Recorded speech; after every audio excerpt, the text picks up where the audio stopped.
All right, let's give this YouTube thing a shot. So, here we go. Huh. Okay, so it looks like we are live. Perfect.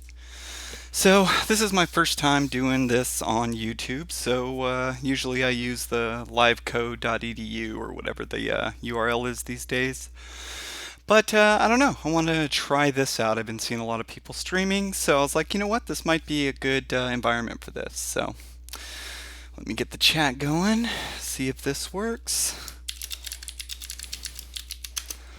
And yes, it looks like this thing is on. On. Okay. Sweet.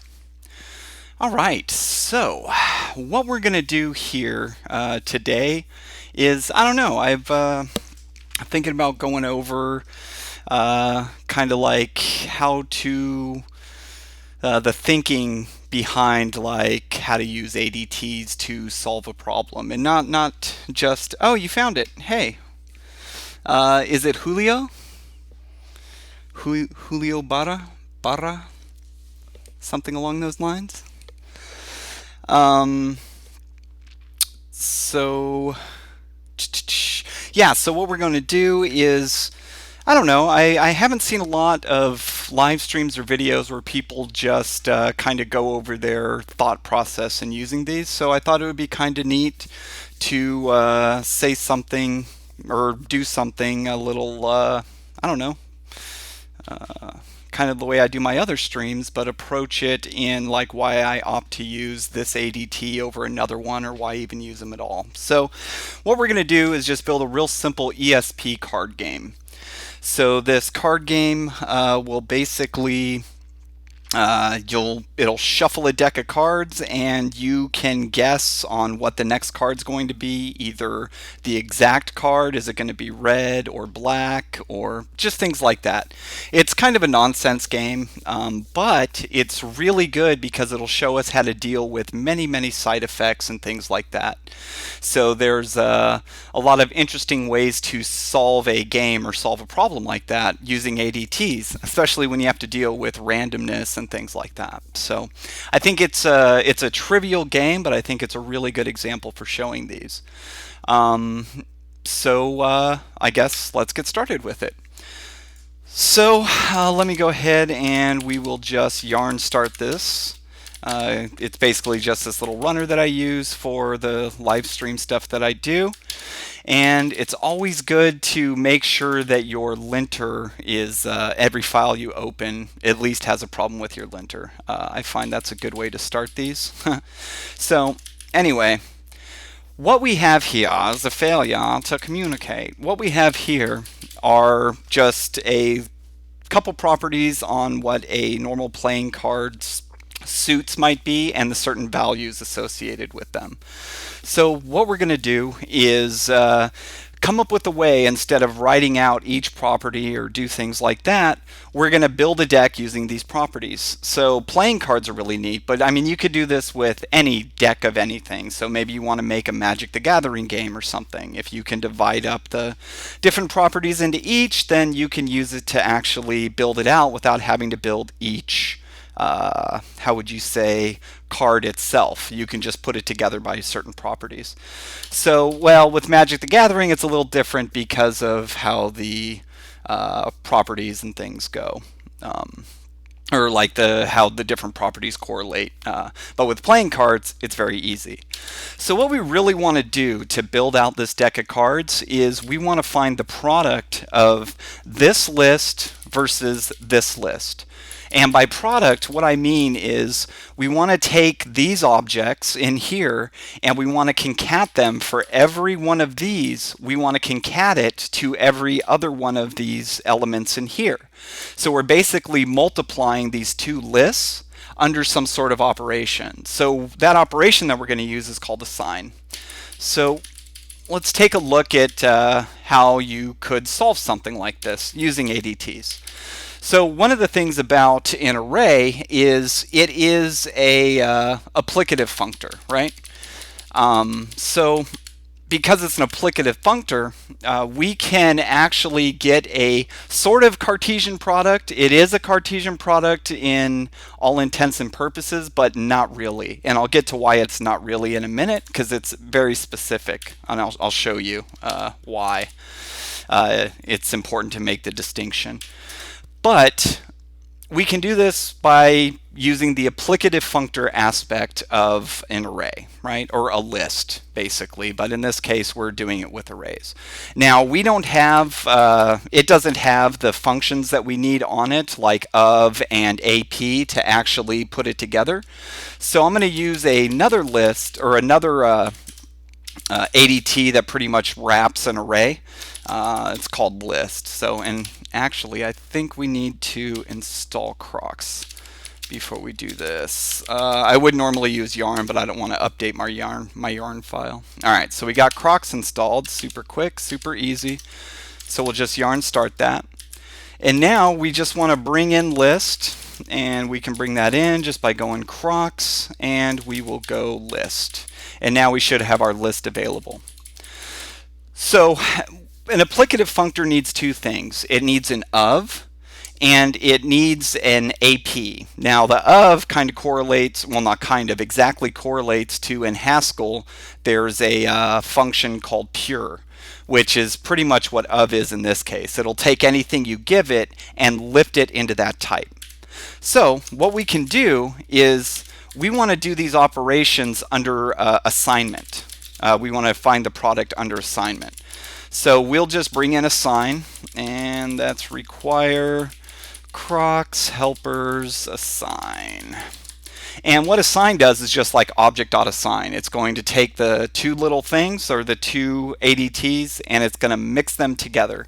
Or the two, I'm sorry, not ADTs, the two objects, and mix them together. Basically, it's just a way to merge the objects.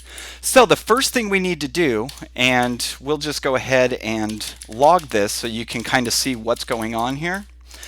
The first thing we need to do is lift this function.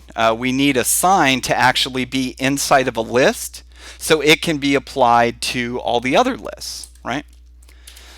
So what we'll do is use of to actually lift our function. And this should give us an array, or a list, a SIGIN. This should give us a list of this function in it. Crocs helpers. Oh, this always happens. It's helpers. Okay, so as we see, we took that function, and what of did was lifted it into the actual list. So now we have one list that has a function in it, right? Now what we need to do is take this function and apply each list to it. So we basically kind of want to map over it in a way. So if we do AP, and then because these are arrays and not lists, we need to actually lift them, we'll take our list of suits and then apply it to it. So now what happened is it mapped over each one of these, and it applied the function assign to each one of those suits that are in here. So each one of these is now a function that has the suit applied, as we see here, right?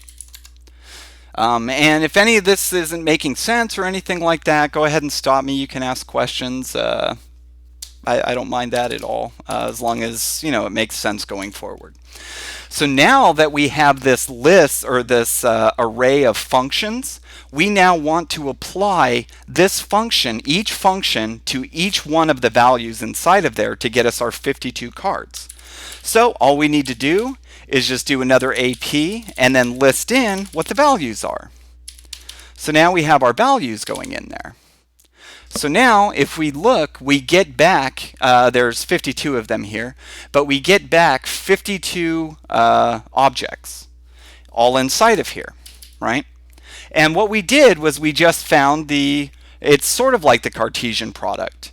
Now the reason why it's not the Cartesian product, and I'll show you why, is we'll just go ahead and map over this. Let's make a little helper function here, and we will call it DisplayCard.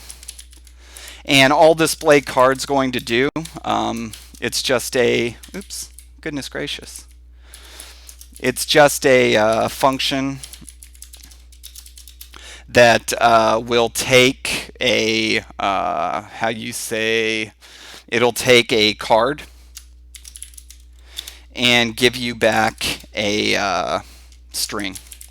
So we'll basically just grab the suit and the face off of this, so that way we can put together the card in a manner that you would expect to see it, right? So to do that, all we're going to do is we'll pluck off face and we'll pluck off suit. And then from there, all we need to do is return back a string.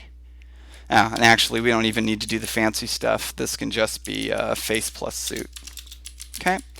So now we have this neat function that'll just display the face and suit. And so you can see what this is doing. We can now map in DisplayCard, which will now run this over it. And you see we get ace, 2, 3, 4, all the way up to king of spades. We get the starting on that. We get, yep, yeah, exactly, Julio. So then it comes over, and then it starts over here, and then now we've mapped over each one of these, and we found the product of it. So if you're wondering, if we have 13 of these, and we have 4 of these, 4 times 13 is 52. So it matched each one of those pairs up and then sent those pairs of elements from each list and every permutation of that into this assign function and gave us back the result. So now while I'm saying yes, this is a Cartesian product, it's not really. And the reason why is usually Cartesian products are done over sets, right? And sets don't really care about trivial things or horrible things such as ordinality or duplication or things like that. In our case, it does matter. Like there's no symmetry here. So if I change these values and move them around, notice the order has changed. And I do care about order. So this isn't really a Cartesian product, but it is if you don't really care about ordinality. But it's still getting a product of these two lists. So anyway, that's where the caveat is. I hate to use that word. So another way of doing this is kind of ridiculous and a little, like lift the function, do this, do that. So we can get the same result if you think about it, because I said the word functor in there. So to be an applicative functor, it first has to be a covariant or just your normal functor, right? The functors we're used to. So instead of lifting this value like this, a lot of times you'll see where people will just take the list of suits here. And then instead of doing AP, they map in the function of assign, right? And this will get you the same exact thing. So instead of using the pure aspect or, oops, what are you doing there, silly? Getting a little ahead of myself, assign. So even though, it's the same type of operations or whatever, this is still completely valid. So if we comment this out, we can see, oops. So list.suits.mapAssign, why is that doing that? Hold on. Something is silly here. I don't know why that came back. Oh, because of the display. Okay, sorry. My bad. Okay, so if we look here, we get the same thing, as that first step. We've got the 4 functions that have been partially applied the values from suits. So it's the same exact thing. It's just that of typically pure defines what the applicative functor is. So it's good to kind of show that and why you need to have of for it to be an applicative functor. Because you can do it either this way on the normal functor side of it, or you can lift a function first and then apply. It doesn't really matter how you get in there. But if you're ever wondering why you need to have of, and if you notice, we get the same result. Nothing's changed. So it's the same exact code or same exact way of doing this. So while it's great that we're lifting it in and doing all this, like it would be nice to just work with an array. Like we do have this on list where we can actually just do to array. and that'll get us the array itself instead of putting it into the list of values, or the actual list. But if we use just your simple point-free functions for map and AP, actually let's bring in AP first, and that's going to be Crocs point-free AP. Right, so if we bring in AP and we bring in map, then we can these actually will work on an array and do all of the algebras and all that for you on an actual array, just like Ramda does, you know. So what we can do this way is, instead of setting it up, hold on, we can create the deck kind of, how would you say, off the cuff, just by, let's make a function here called, what's a good name for it? Deck. Well, it's not even a function. We'll just actually build our deck here just like this, right? So the first thing we want to do is we need to lift that function in there. So we will map, and because this is point free, it's going to take your context first and then your data. So the context here is going to be, of course, the function that we want to map over, right? So for this, we're going to map a sign, or a sagen, and we want to map that over the suits, right, to get the 4 first, because that's the order that we want everything to resolve to. Then we just need to take the result of this, and we can AP in, what is it, suits, or sorry, values. And we could have put this in a compose and did all that, but there's no point really in doing that. We're not going to be reusing this or doing things like that, but we could have made this a total point-free function. No real reason to do that though, so it's kind of ridiculous to do it or not to do it, or to do it if you don't need to, right? So now we just need to take this deck, and we should see, now that we don't have to deal with list or anything like that, we get it back the same exact result. So we can get rid of lists now. There's no reason to do all of that, right? But we have an even better way of doing this too. So let me just go over this if this doesn't make sense. What we do is have this map function that's going to take a function and then the data that it's going to map over, and it's going to apply this function over everything in that suit, which is going to get us back the function that has the, or get us back an array that has the 4 functions with the values already, how would you say, partially applied to it. Then it's going to take that data, and it's going to run AP of these values and apply all of these to the function that's available here, right? So that'll get us our deck. Yeah. Hope that makes sense. Yeah, that makes sense so far. Cool. I'm going to take the silence as a yes. I don't even know how many people are watching. How do you check this? Anyway, I'll play around with that later. Things that I should have done before. Well, and this pattern is actually so common that there are helpers that are available out there to do all this for you, so you don't have to do this. Like this, doing this is very common, right? So what we're going to do is actually bring in a function called lift_a2. And lift_a2 pretty much does all this mechanical plumbing right here. It like puts all this together for you. All you do is say which function that you want to lift. Hold on, we'll show you. And then we'll do Crocs, and this is helpers, and lift_a2. Okay. So now we can get rid of all this, and all we have to do is lift_a2, pass it the function that we want to lift and apply to each one of these, and then put in suits and values. And it's the same thing. It'll get us the same exact thing as you see here. So our results are exactly the same. See, it goes the ace of spades all the way down. Okay. So, cool. And now that that's done, we can clear up our linter. We don't need any of this stuff hanging around anymore now that we have that, right? Okay.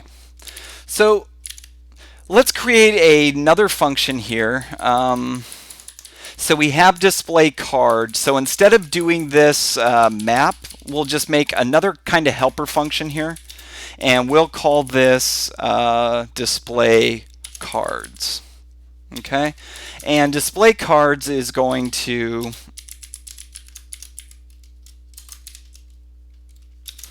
what is this going to take? This is going to take an array of cards, and it's going to give us back an array of strings. So it's basically just going to map that stuff over it. These are things that, and we don't really want to say deck, and we don't want to say things like that, because maybe we turn this into a game where someone has a hand, right? So we still want to get the values on any set of cards that you pass to us, so we could pass a hand to it, a discard pile, another pile like the draw pile, or things like that. Doesn't really matter. So then we can take that and get our card. This basically display cards. We're going to pass it some cards, and see, this is what happens when you get distracted and start talking. And it's going to give us back an array of strings. So let's go ahead. I know I took map out of here like some sort of crazy fool. We will bring map back in, and we'll just do require, and that will be Crocs. What is that? Point free and map. Okay, so now we have that. We can just do map and apply display card. All right. So now instead of doing this, we can make this a little easier and just do display card and cards. And because it takes an array and gives us back an array, this should get us the exact same thing. So good. Now we are all good. So let's move this up here. And so one of the things I like to do, like I was gonna, or I don't think I mentioned it, but you'll notice I'm grabbing things out of Crocs here. I'm grabbing them specifically. And that's because Crocs is a very, very large library. I'm working on making it kind of a mono repo where each one of these modules you can install, but it's not there yet. So when you're building a front-end app or things like that, you don't want to bring in all of Crocs if you're not using it. So even though we're in a Node app right now, all of this business logic, because we're writing the pure stuff here, that just the business logic, we can write it in Node just to, it's a lot easier to work with, move stuff around, do stuff, kind of get ideas with. But because it's pure and doesn't depend on side effects, later on, we can move this right over into a front-end app and just hook up like the, how would you say, hook up all the wiring to user input and things like that on the front end, but our pure code stays the same. This is one of the main, in my opinion, reasons for doing this type of code. This could pretty much run anywhere that JavaScript runs. You just need to set it all up. Anyway, so since this is going in the front end, I don't want to bring in all of Crocs. Like, I only want to bring in the stuff that I'm using to keep my bundle size down. So that's why I'm doing it this way. You can always just go ahead and do the things like we could have brought a sign in like this, a sign equals require and just Crocs. And then you would have an object that has everything on it. But since this is going to be on the front end, I don't want to do all that. So I'm not going to do all that. It'll make it a lot easier to copy it over. And now that we have kind of a healthy bit of functions here, and we kind of see that we are going to have to deal with a deck or cards or things like that, let's go ahead and, for now, we'll probably end up changing this. But I'm going to make a folder here, and we'll just call it model. And this is where we'll put all of our data structures and the things that work on their data structures and stuff like that. This might be renamed to cards later on or something like that, but for now, for our context, we're just going to call it deck, like a deck of cards. So now we can kind of clear our working board. And this is kind of how I work with these things. So I'll work on this index file, get all my stuff working, and then once I have it working kind of by itself, I then move it all into another file, hook it up, and then just use like this interaction down here. And what that allows me to do is kind of keep clean separation from my code. because if I can get it to work in a standalone file and whatnot, second I move it over, I'll see if there's problems. Like, am I relying on state? Am I doing things like that? Every time I'll just work on it, and then move it over, then it helps me catch those little things. So I think we're about ready to move this over. So let's go ahead and clean this up a bit. So we don't really care about suits or anything. This is really more part of this data structure than anything. I don't think the outside world needs to know about suits and values. Who knows? Maybe that'll change. I don't want to create any weird abstractions or anything right now, so we'll just lump it all together and then abstract out as we need to later. So we want this deck, and we obviously want that deck exposed. So what we'll do here is a module.exports. Exports is how you spell it. And here we'll just export deck. All right. So now we have deck. Obviously we need to bring in lift2, so we'll jump up here, bring in lift2, and we need a SOGIN, so we'll bring a sign in, and A comes before L. So cool, our linter is all pretty there. What else can we take out? So display card. Actually, we could take both of these out. Yay! So we'll move these here, and deck is basically just going to be an array of cards. Display card is that function, display cards, and we're going to need map. So let's bring map in. M comes after L, so we will put that there. All right, beautiful. 100% beautiful. So now we need to get, I don't know if we need display card, but we're going to do it anyway. So let's go ahead and export display cards, display card, and display cards. So now those are exported. Our linter is good, but our linter is super sad over here. So let's go ahead and we'll bring in, what should we bring in? We want to bring in deck, and we want to bring in display cards. And we'll bring that in from our model, oops, not dot, / deck. Yay, and we're back to good. So now we got kind of our palette cleared. We got all that going. We went over kind of the applicative, how you can use the applicative to find a not really Cartesian product, but a product over two lists. It's not really Cartesian because we care about ordinality, and Cartesian product generally doesn't. So there's no symmetry for what we're doing. And then we actually built a deck out and got that going. So now the next thing we need to do is, I'd like to end this, or not end it, but the next section, I guess we'd say. First thing I need to do is take a sip of coffee. So good. The next thing we want to do is kind of get an idea of shuffling, right?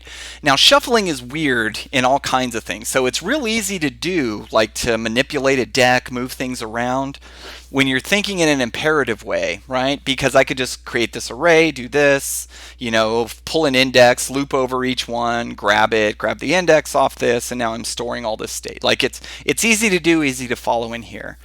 So when doing this in kind of this format, or this way of doing it, I should say, it's, you got to kind of, I don't know, really think about it, right? So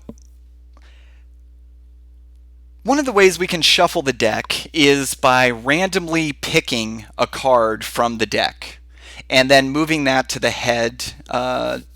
Yeah, declarative, but also, yeah, declarative. I just want to define one action, right? And be able to extend and change that action around in a declarative manner. So yeah, declarative. That'd be a good way to say it. So if we think about this, we would really have two piles, right? So we would have a pile, say over here on the right. I don't know I didn't check to see how the camera is oriented on this, but right now I'm pointing right, so if that's to your left, I'm so sorry. So on our right side, we might have a, our deck and everything all over there, our actual deck that we're drawing from. And then on the left side, we'll have another deck or another stack of cards that we randomly pick one from the right side and move it over to the left side, right? So, I mean, that's pretty easy to do in an imperative way, and even to get the random picking and things like that. So, I think one of the ways we could do this, well, I've seen how this ends, I know what's going to happen, is we could actually pick a pair, right? Because a pair is basically just a tuple that can be anything on any side, right? So let's on one or the other side. So let's go ahead and bring a pair in real quick, and we'll just start talking about this, right? So we'll do require, and we'll do Crocs, and we'll bring in the pair. Bring out the pair. All right. So just let's give this a little play, kind of see what we can do with this thing, right? So we have our pair, we'll just call it P, why not? And we'll call this a pair of, now we have an array, right? So on our left side, we'll go ahead and give it an empty array, and then on this side, we'll give it a deck. We'll actually give the deck to it, right? So let's see what we can do with this thing. So you'll notice, and I'm sorry about this, I need to fix the log thing. But one of the things, so you can kind of see what's going on there, on the left side of our pair right here, we have our empty array, and over on the left side, and on the right side, there's 52 of them. You got to trust me on this one, but there's 52 of these cards here, these objects. Now, the way that the inspect is set up, it doesn't show you the actual key value pairs, but don't worry, we'll mediate that, or we'll fix that in a second, right? So now in this library, pair is a functor. So because it's a functor, it means we can map. But you might be saying to yourself, Ian, how are we going to map over these if the two values on the left and the right could differ in type? It just so happens right now that they're the same, but they don't need to be the same. I can make this a Boolean on the left. I can make it anything on the left and have an array on the right. So how the heck could I map over that if those two values are different? And I would say to you, hey, that's very astute. You must know a lot about this stuff. No. So how that's handled here with the pair is we're only a functor on one side, and we're a functor on the right side. So what that means is anytime you call map on it, it's only going to map on whatever's on the right side of the pair. Now the left side of the pair is completely left alone, right? So to demonstrate that, what we can do is then do a dot map on this and then do our display cards. So now what happened was we got a new pair back that actually had that mapping over it, but if you noticed, it left the left side alone.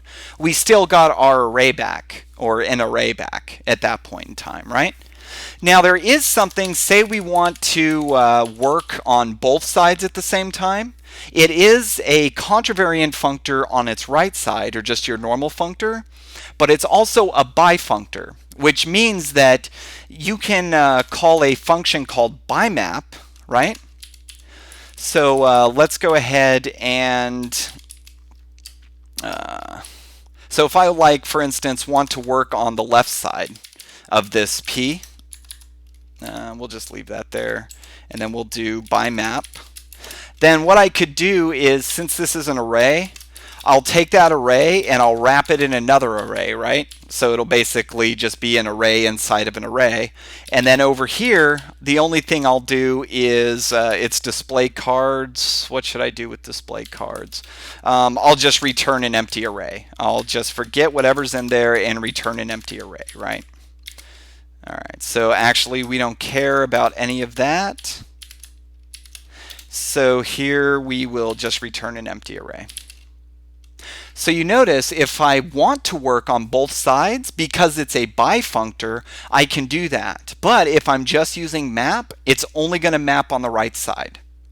And that might seem very limiting, but some cool things can happen with that, right?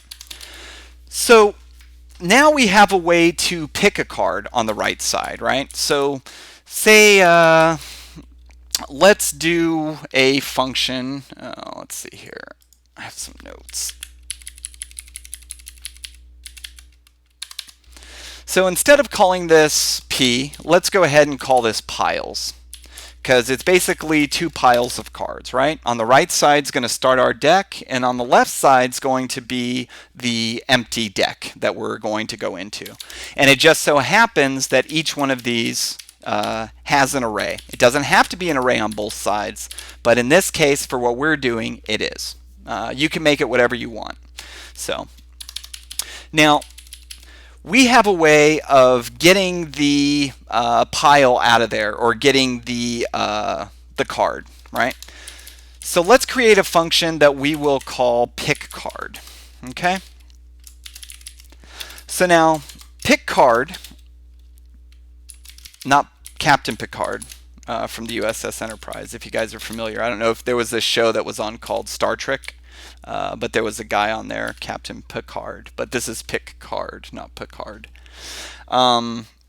So we have this pickCard, and from that, let's go ahead and pass ourselves. I know we have these piles or whatever.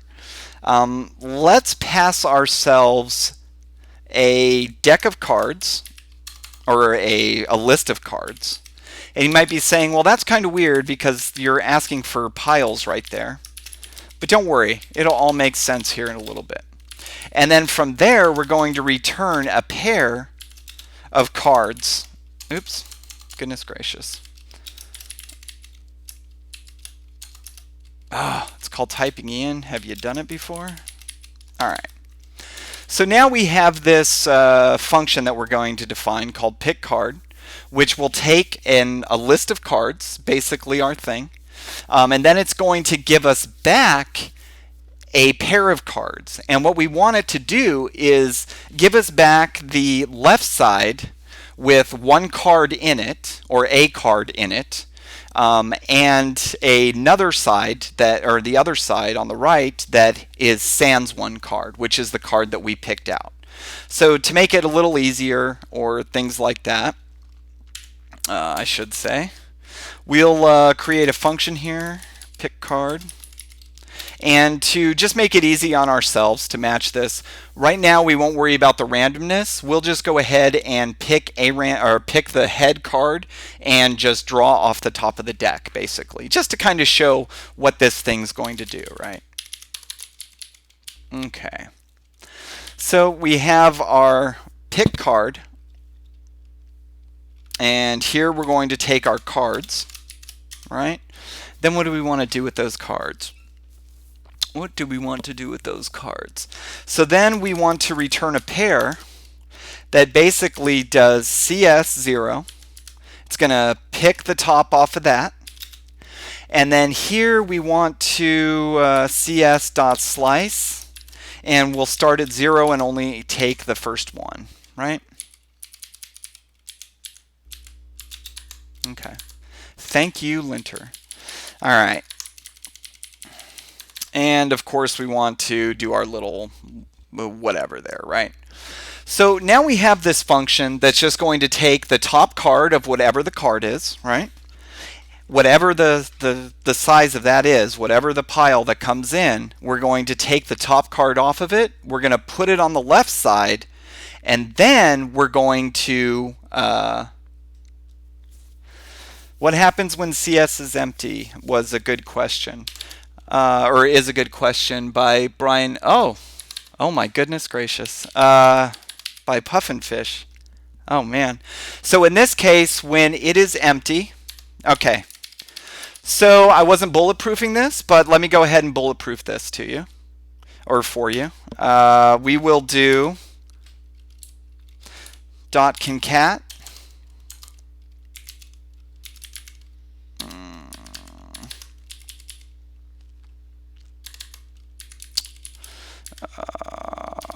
actually, we don't need to do that. We can just do cs.slice. Good call. Good call. And what is it? We want to... I should have worried about the bulletproofing of this, right?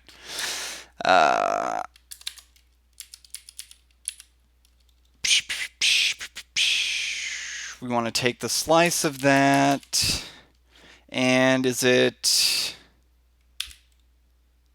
It is -1, I think. Hold on. All right, let me get the chain going. You're right, I need to do this, but let me get it to where I can test that. In the finished state of this, it's a lot. It just works out. But in this case, it's going to throw undefined, and you know what's going to happen with the semigroup and all that, and then that's going to throw an error. So, yeah, you're right, Corsico. I could do that. I could do that. And for now, just to get it going, I'll do that. There's a much better solution once we get this kind of going in the chain. But so we can do that, give back the empty. But we can always slice. Hold on. Let me do this real quick.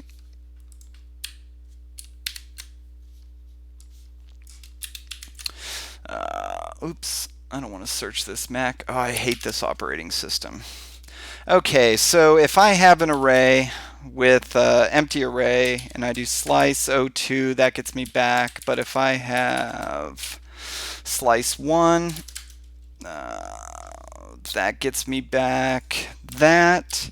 And if I have 1, 2, 3, oops, that's going to get me back the 1. So I have this completely reversed.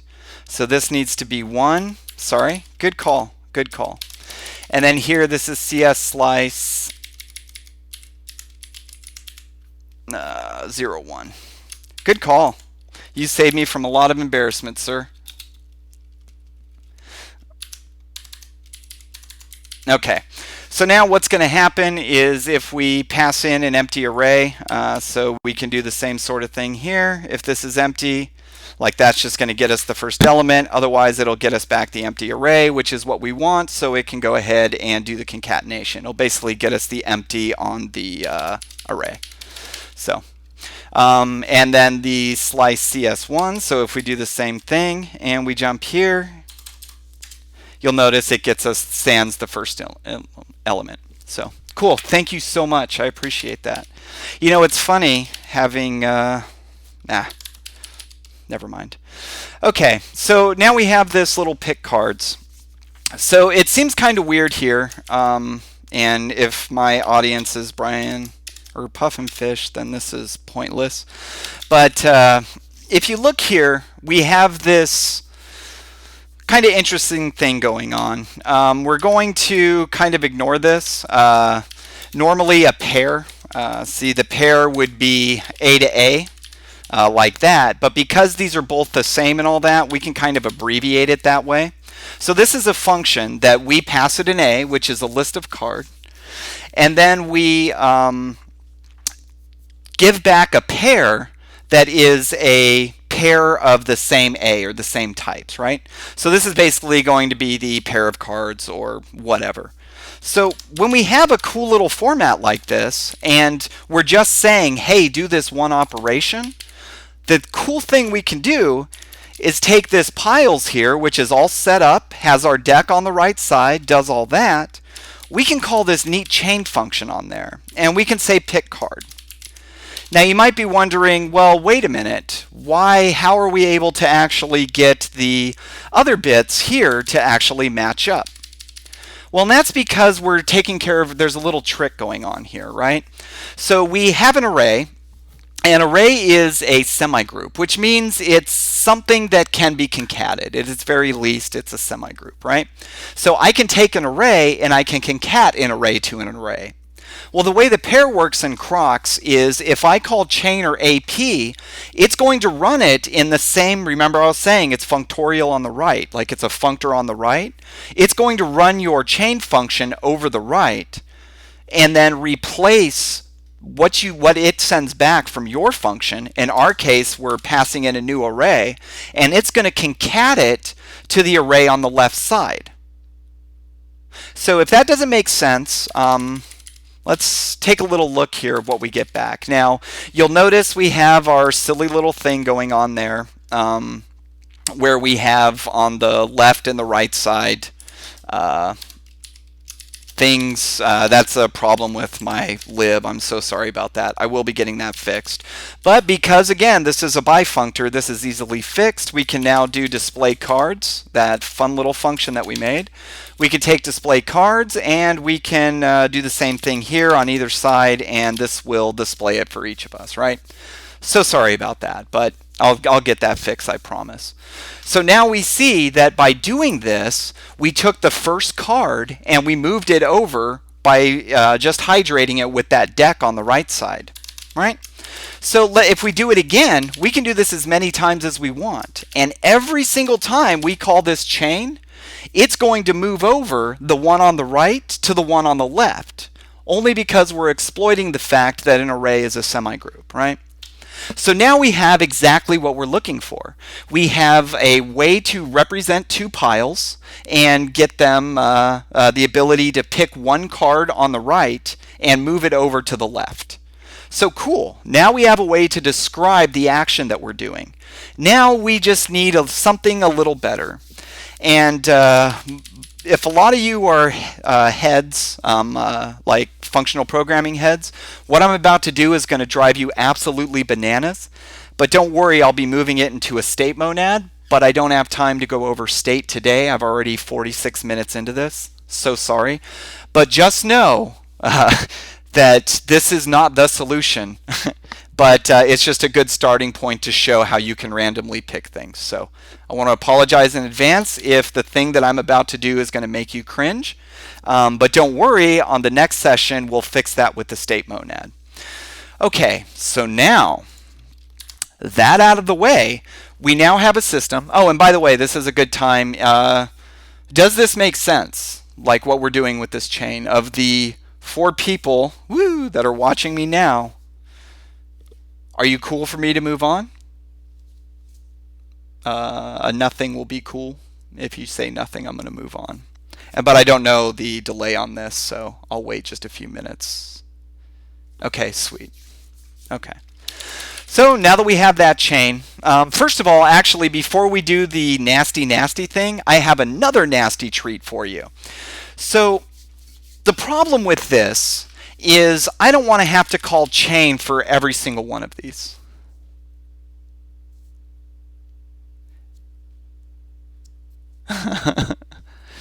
Oh, I have to do the side effect. I'm sorry. But I will fix it, though, in the next one. I promise. And it's more of a teaser to be like, hey, look, and we can do this if we own the seed. But you'll get into it. Or I'll get into it in a minute. Unless, is there a side effect that you see right now, sir? I don't see anything that's side effecty, but I might be missing something. I'm not very good at this thing.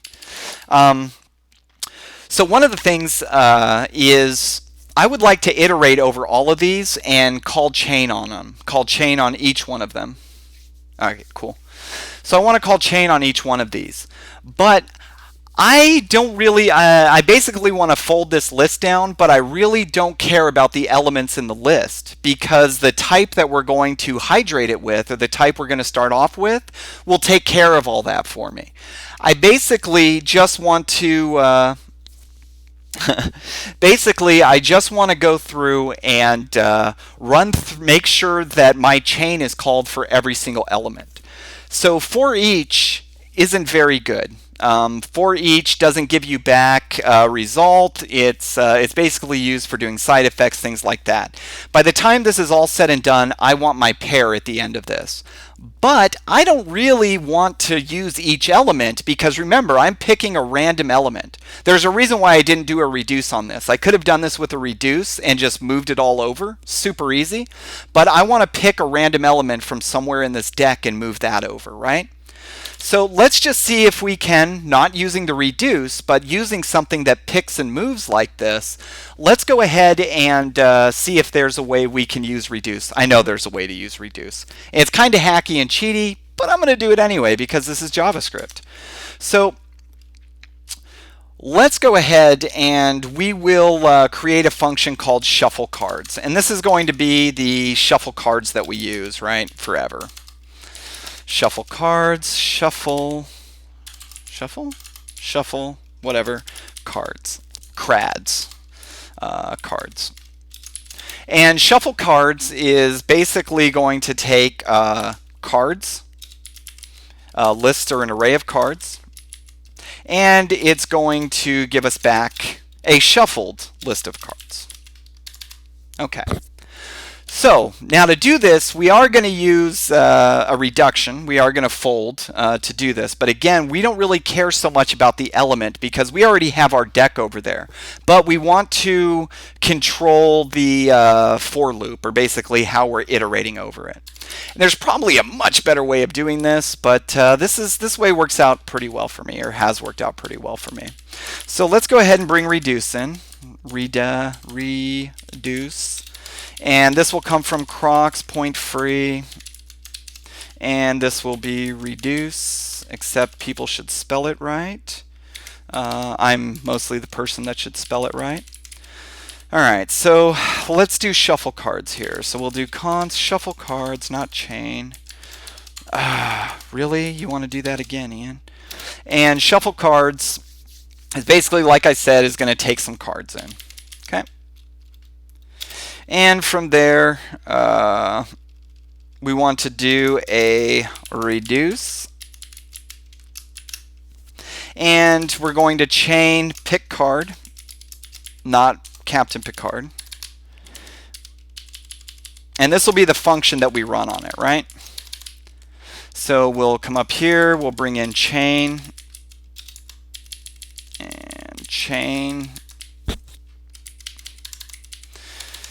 And so that's the function we want to run. Remember, this is a point-free function, so we're going to take our data last.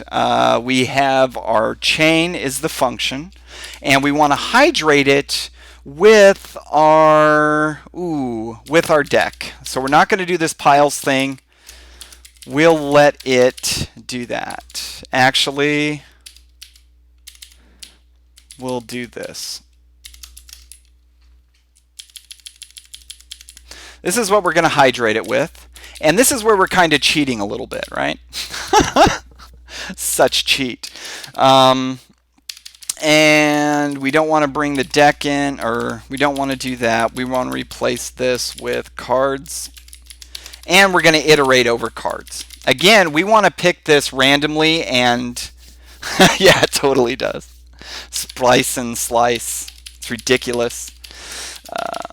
All right. So now we have our silly little shuffle cards. We're still going to keep our ByMap in here, but I guess it really doesn't matter.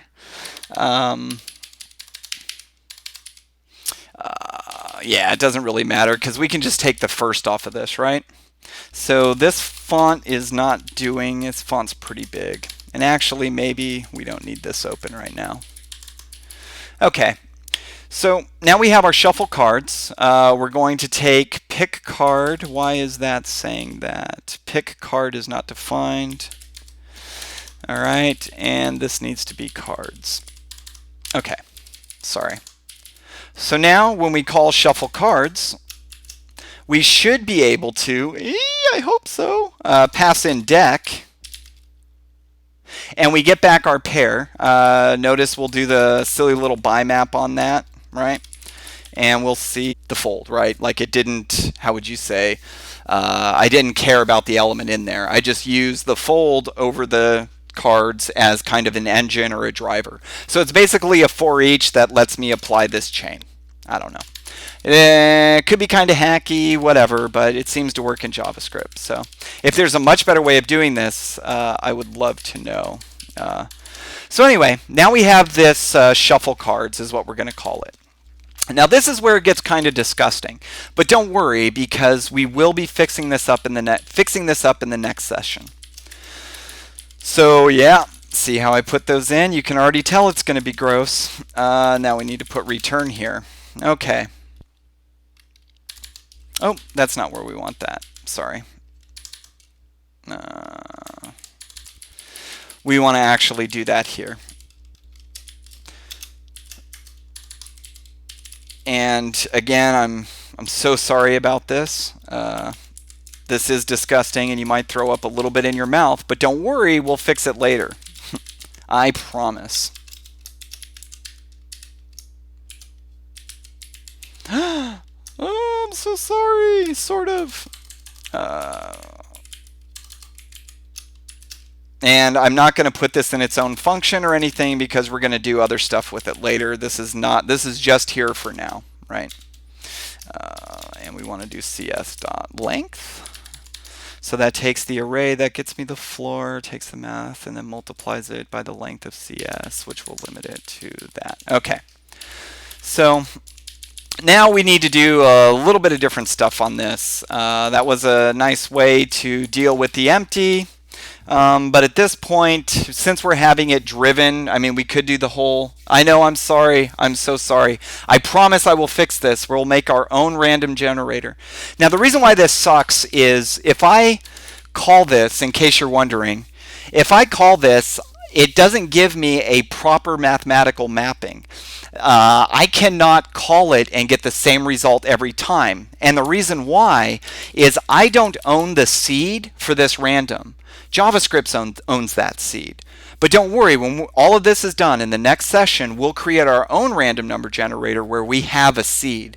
And we'll start talking about another type of monad called a state monad that we'll be able to use to, and since this is a game, we're going to be using the heck out of that monad to keep track of our application or game state. But is it times 100? I think this would work, right? I think this would work. So let's just copy this real quick. So let's see here. So if I have 1, 2, 3, 4, and I do this, oops.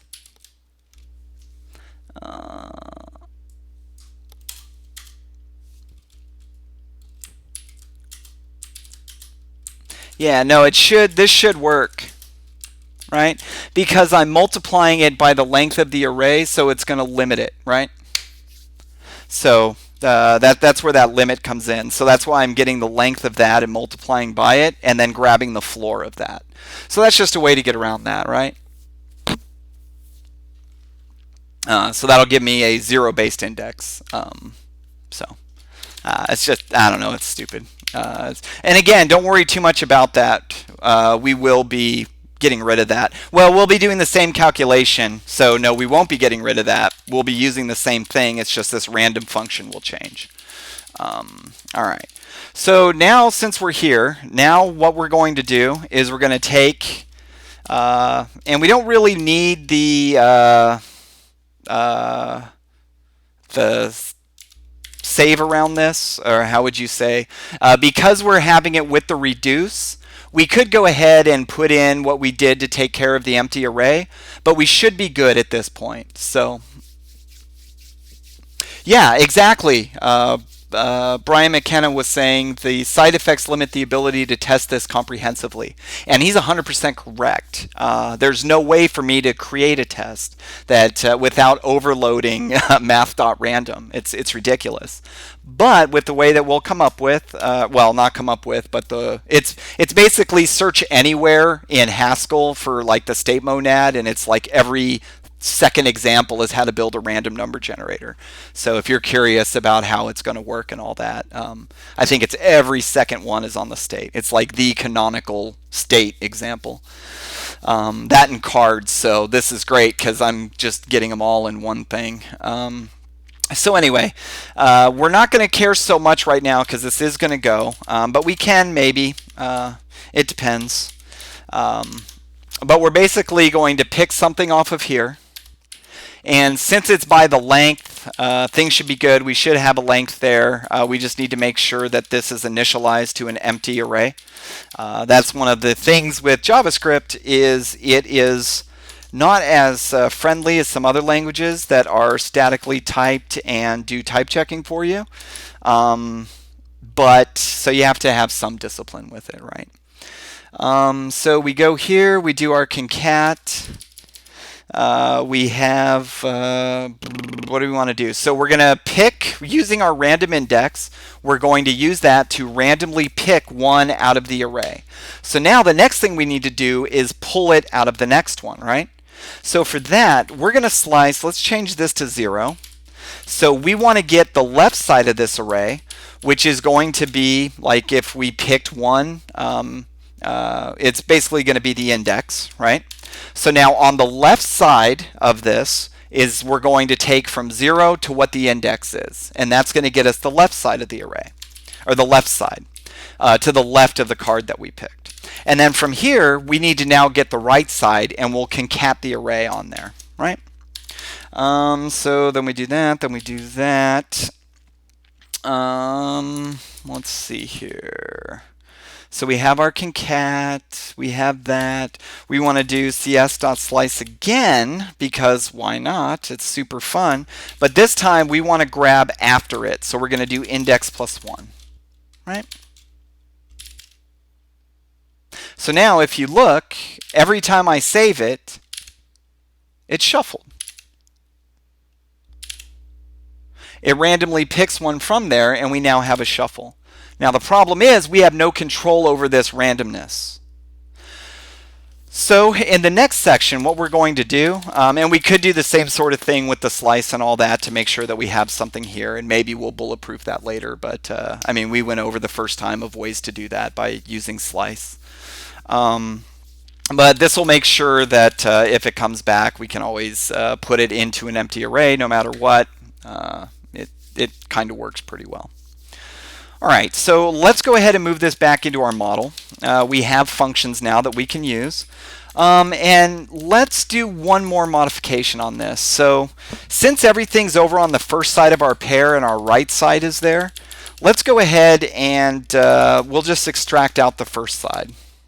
Okay, so that's going to get us our actual, cards or whatever. And because it's an array, we can then just map over what is it? All right, we could do a composition here, but this is only for display purposes. We'll just do DisplayCard and throw that in there. Okay, so now we see we still get our shuffle and all that, and it's still, but now it's not inside of the pair. We've extracted it out, and we match this signature, right? Before we were matching the signature because this was still a pair of cards in an empty array, but now we're matching the signature that we need for this. So now the thing with this shuffle cards or whatever, this is great because it doesn't need to be a deck of cards. Like I was saying, it could be a hand, it could be a discard pile, it could be a draw pile, it could be whatever, because we just make it work on this list. And we're mostly just saying cards because, I mean, it doesn't need to be cards. This is basically an array of any object, right? Actually, it doesn't even need to be an object. It doesn't need to be an object of cards until we get to display cards. So we could give these more generic names or whatever, but I don't see us reusing them outside of these purposes. But if they do get more generic, then we can give them more generic names. And who knows, once we get the state stuff hooked up next time, then that might be what we do.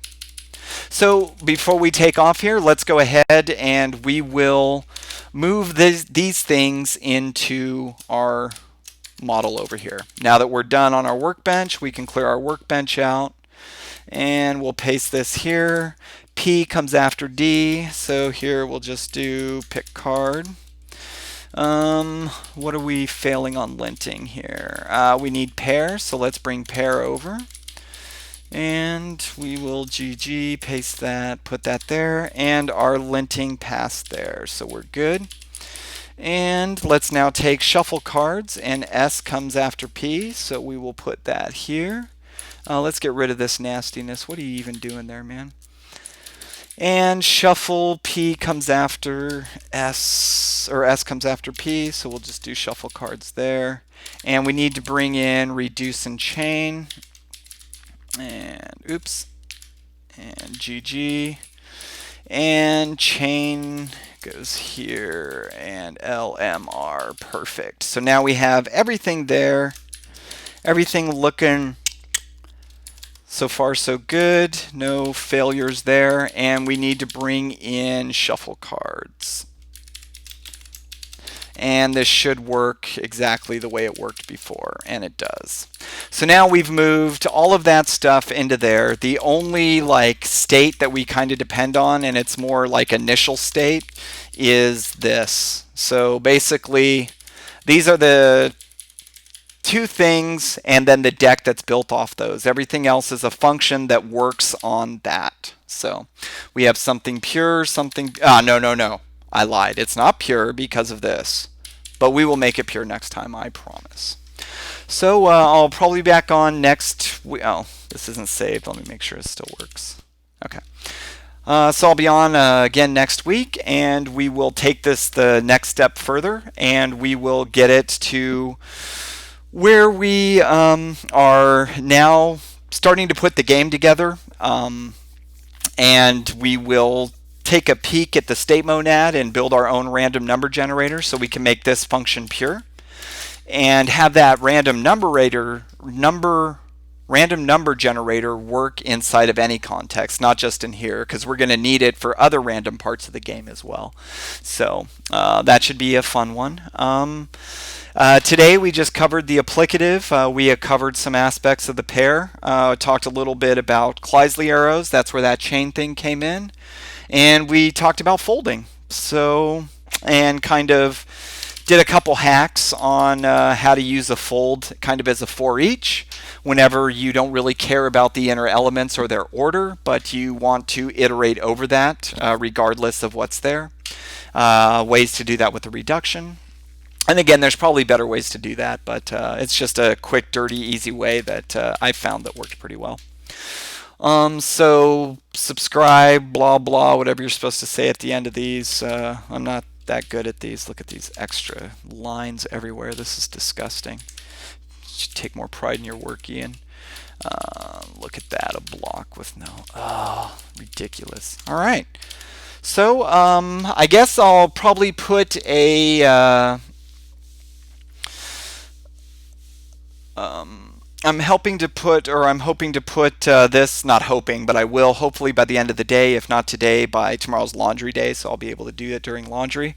This up on a repo so we can follow it one-to-one. You can pull the stuff down. One warning I want to give, even though I'm using a lot of names, Fantasyland like algebras, things like that, this lib is not Fantasyland compliant. You're going to run into some problems if you want to use it with Ramda and things like that. But a lot of the concepts that we're talking about, except for the AP thing, they switch the arguments.